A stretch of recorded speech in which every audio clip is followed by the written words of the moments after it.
Pakistan stock exchange میں آج پھر تیزی، ٹریڈنگ کے دوران 5000 سے زائد پوائنٹس اضافہ، 100 انڈیکس 1,53,300 پر آ گیا۔ ایشیائی اسٹاک مارکیٹوں میں بھی مثبت رجحان، عالمی منڈی میں خام تیل کی قیمتوں میں ٹھہراؤ، برطانوی کروڈ 104 اور امریکی کروڈ $102 فی بیرل پر ٹریڈ۔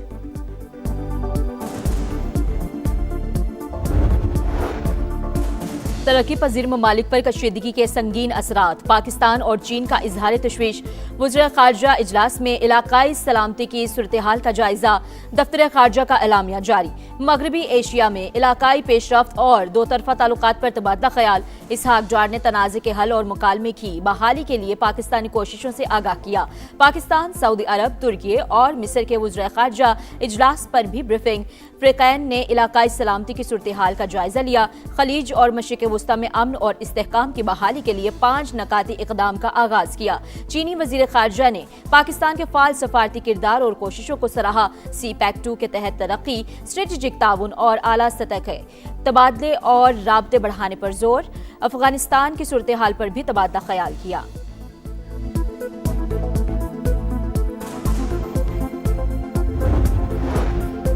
سیکیورٹی فورسز کے خیبر پختونخوا کے 2 علاقوں میں آپریشنز، بھارتی حمایت یافتہ 13 دہشت گردوں کو ٹھکانے لگا دیا۔ ISPR کے مطابق باڑہ میں 10 اور بنو میں 3 خوارج مارے گئے۔ امریکی صدر کا 2 سے 3 ہفتے میں ایران سے نکلنے کا اندیا، کہا مزید رکنے کی کوئی وجہ نہیں، جنگ ختم کرنے کے لیے ڈیل بھی ضروری نہیں، ممکن ہے لڑائی پہلے ہی بند ہو جائے۔ ترجمان وائٹ ہاؤس کے مطابق ٹرمپ کل اپنی قوم سے خطاب کریں گے۔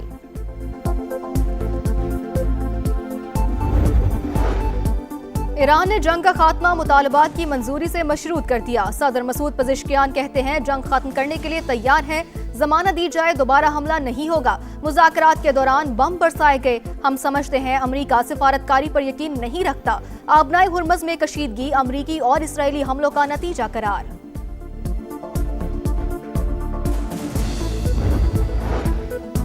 امریکہ اور اسرائیل کے ایران پر حملے جاری، بوشہر، اصفہان، بندر عباس اور تہران پر شدید بمباری، ایران کا جوابی وار، تل اویو پر میزائل داغ دیے، بغداد میں سفارتی مرکز اور سعودی شہر الخرج میں امریکی فضائیہ پر حملے، دوحہ کے قریب آئل ٹینکر اور کویت کا انٹرنیشنل ایئرپورٹ بھی نشانہ۔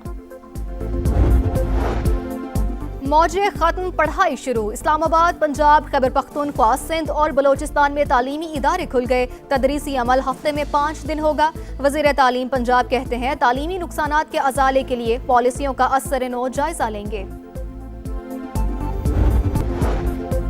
ایران نے جنگ کا خاتمہ مطالبات کی منظوری سے مشروط کر دیا۔ صدر مسعود پزشکیان کہتے ہیں جنگ ختم کرنے کے لیے تیار ہے، ضمانت دی جائے دوبارہ حملہ نہیں ہوگا۔ مذاکرات کے دوران بم برسائے گئے، ہم سمجھتے ہیں امریکہ سفارتکاری پر یقین نہیں رکھتا۔ آبنائے ہرمز میں کشیدگی امریکی اور اسرائیلی حملوں کا نتیجہ قرار۔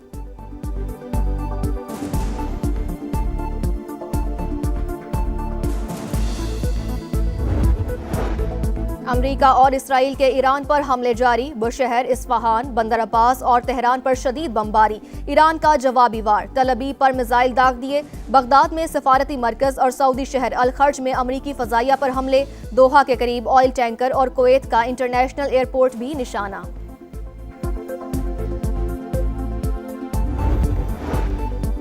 پاکستان اور چین نے خطے میں امن کے لیے روڈ میپ دے دیا، 5 نکات پیش، تنازعات کے خاتمے کے لیے فوری جنگ بندی کا مطالبہ، جلد از جلد مذاکرات کے آغاز پر زور، فریقین کو طاقت کے استعمال اور دھمکیوں سے گریز کا مشورہ۔ مشرق وسطی میں جنگ، عالمی منڈی میں خام تیل کی قیمتوں میں ہوش ربا اضافہ، برنٹ کروڈ $118 فی بیرل سے تجاوز، امریکی خام تیل $103 پر ٹریڈ۔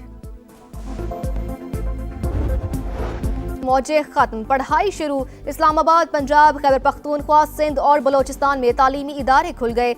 تدریسی عمل ہفتے میں 5 دن ہوگا۔ وزیر تعلیم پنجاب کہتے ہیں تعلیمی نقصانات کے ازالے کے لیے پالیسیوں کا ازسر نو جائزہ لیں گے۔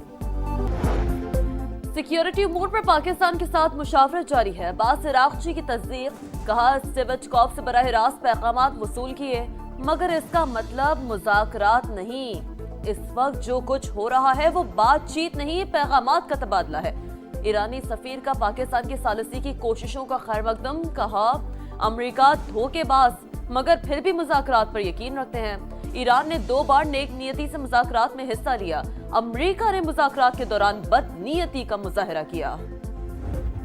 امریکہ اور اسرائیل کی ایران پر جارحیت جاری، شہری اور صنعتی مقامات پر حملے، وہ شہر میں محکمہ موسمیات کے دفتر پر شدید بمباری، ریڈار سسٹم تباہ، اصفہان میں اسٹیل کمپلیکس پر فضائی حملہ، بندر عباس میں حقانی پوچھ کو نشانہ بنایا گیا، تہران پر بھی پیدل پر حملے، پاسداران انقلاب کے اہم کمانڈر کی شہادت کی اطلاع، صہیونی فورسز کا بیروت میں کار پر حملہ، 2 افراد شہید، 3 زخمی، امریکہ کا تیسرا بحری بیڑا جارج ایچ بش مشرق وسطی میں تعینات۔ ایران کا بھی جوابی وار، صہیونی ریاست پر میزائلوں کی بوچھار، مشرق وسطی کو بھی نشانے پر رکھا، بغداد میں امریکی سفارتی مرکز پر 20 ڈرون داغے، خلیج فارس میں 2 آئل ٹینکر کو نشانہ بنایا گیا، متحدہ عرب امارات کے فجیرہ میں اہم تنصیبات پر حملے، سعودی شہر الخرج میں امریکی فضائیہ کے عملے کو نشانہ بنانے کا دعویٰ، سعودی عرب کا 2 ڈرون گرانے کا دعویٰ، لبنان میں حزب اللہ کی بھی صہیونی فوجیوں پر یلغار۔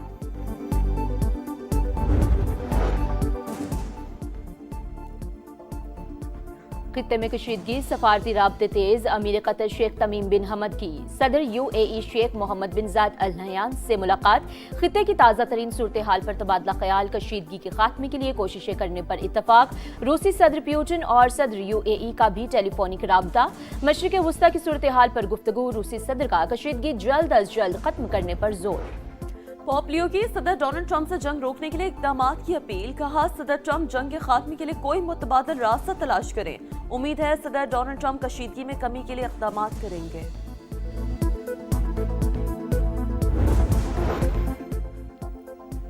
عراق میں امریکی خاتون صحافی اغوا، CCTV فوٹیج منظر عام پر، امریکی محکمہ خارجہ کی تصدیق، کہا 1 مشتبہ شخص کو حراست میں دیا گیا، عراقی حکام سے رابطے میں ہے، FBI مغوی کی بازیابی کے لیے متحرک ہے، صحافی کو پہلے ہی ممکنہ خطرات سے آگاہ کیا گیا تھا۔ خلیجی ممالک پر مسلسل حملے، متحدہ عرب امارات نے ایرانی شہریوں کو ملک میں داخلے سے روک دیا، امریکی اخبار کے مطابق ایرانی شہریوں کو UAE میں عبوری سفر سے بھی منع کیا گیا، اماراتی حکام نے وال سٹریٹ جرنل کے ساتھ گفتگو میں تصدیق کی۔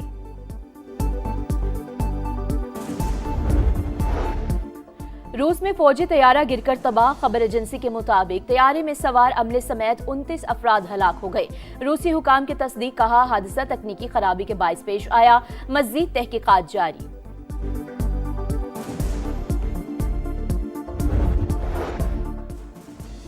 پاکستان اور چین کے درمیان وفود کی سطح پر مذاکرات، 2 طرفہ تعلقات کے مکمل دائرہ کار کا جائزہ، CPEC 2 کے تحت اقتصادی اور تصویراتی سمیت تمام شعبوں میں تعاون بڑھانے پر زور،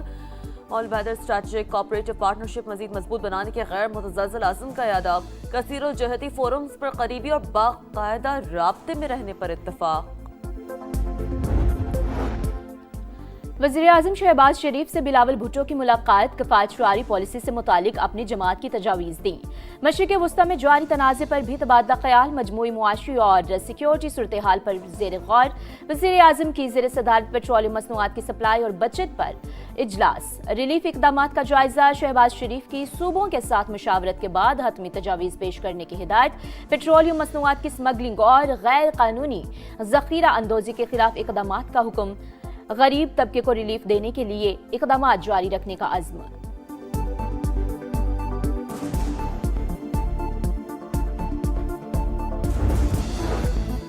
وزیر اعلیٰ خیبر پختونخوا سہیل آفریدی کی وفاق کو تعاون کی یقین دہانی، وزیر اطلاعات عطا اللہ طارر کا خیر مقدم، خراج تحسین بھی پیش، کہا وفاق کا بجٹ صوبوں سے کم ہے، صوبوں سے بات چیت جاری رہے گی، جو بھی فارمولا طے ہوگا اس پر عمل کریں گے، تمام صوبے تعاون پر تیار ہیں، اسپیشل فنڈز بنانے کا آپشن موجود ہے، حتمی فیصلہ نہیں ہوا، بر وقت فیصلوں اور کوششوں کے باعث پیٹرول کی کمی نہیں ہوئی۔ بچوں کی موج مستیاں ختم، پڑھائی شروع، اسلام آباد، پنجاب، خیبر پختونخوا، سندھ اور بلوچستان میں تعلیمی ادارے آج سے کھل جائیں گے، بلوچستان میں اسکولوں میں 5 روز پڑھائی ہوگی، نوٹیفیکیشن جاری، سندھ میں آج سے تعلیمی ادارے سال کا آغاز۔ 190 ملین پاؤنڈ کے سنیپ کی سزا معطلی کی درخواست سننے کے بجائے ہفتے میں 2 دن مرکزی اپیل پر سماعت کی تجویز، چیف جسٹس اسلام آباد ہائی کورٹ کی بھی تائید، ملزمان کے وکیل نے ہدایات لینے کے لیے مہلت مانگ لی،